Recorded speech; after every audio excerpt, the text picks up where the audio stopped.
another method we can look at is the pop method. So let's create a new program.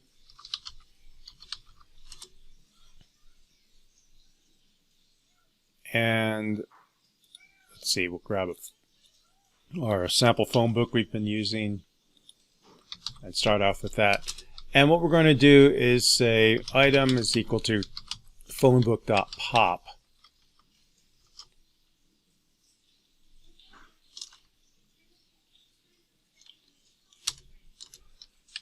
And let's see if what we get with this. We'll print the item, and then we'll print the phone book.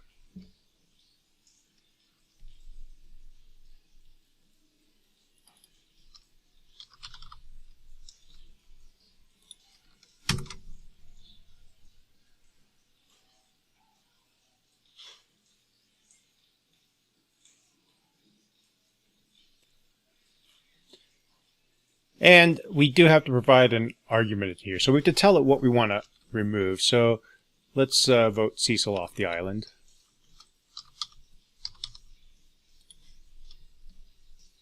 And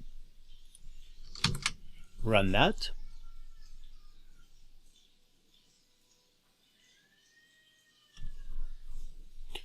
And here we can see that it took 3258.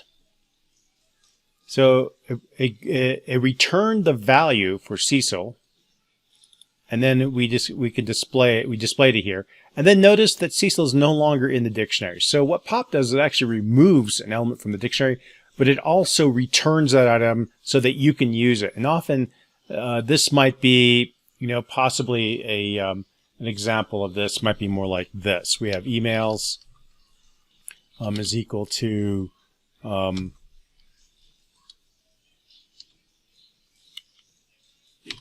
maybe we have and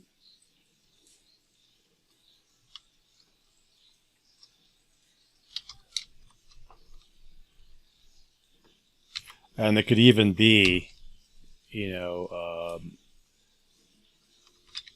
dictionary of dictionaries where you do something like this, and you have email a person at a server.net, and then you have message, or you have subject hello, and then you have message blah blah, and then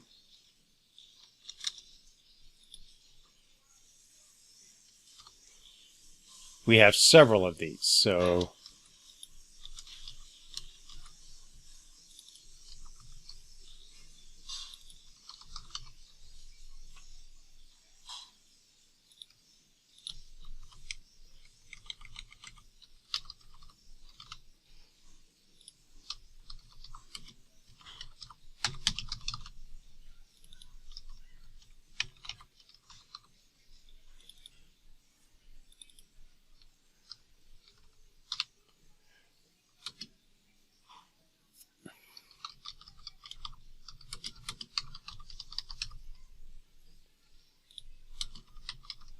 and so you have these, email messages in a dictionary, and just to kind of make it easier to see, maybe we'll do this. Hopefully this will work. By tabbing them in, it'll be easier to see. We have 3 email messages, and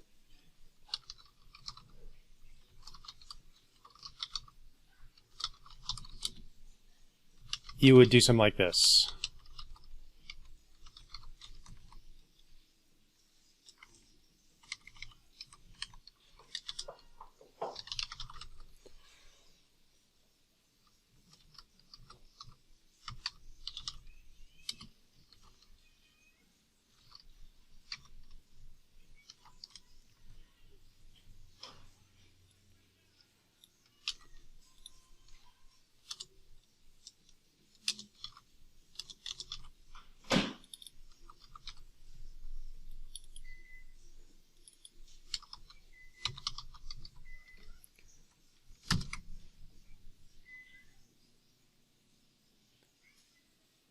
And so what we're doing is we're taking one message off of our email list at a time and then sending them one after the other.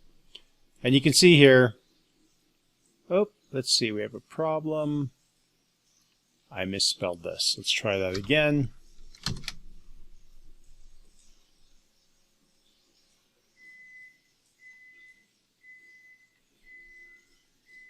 And so now we're sending, this email goes off, then this email goes off, and this goes. So we can kind of use that pop to treat this as kind of a email stack where we're pulling emails off, and then, presumably you'd have an email application that would actually send that off. And there are libraries that will do that, which you could set up kind of your own little email sending application and use a dictionary to keep track of your emails, and just use the pop method to get the thing that you're going to send and remove it from the dictionary all at one time, so you can guarantee that you don't actually send the same email twice.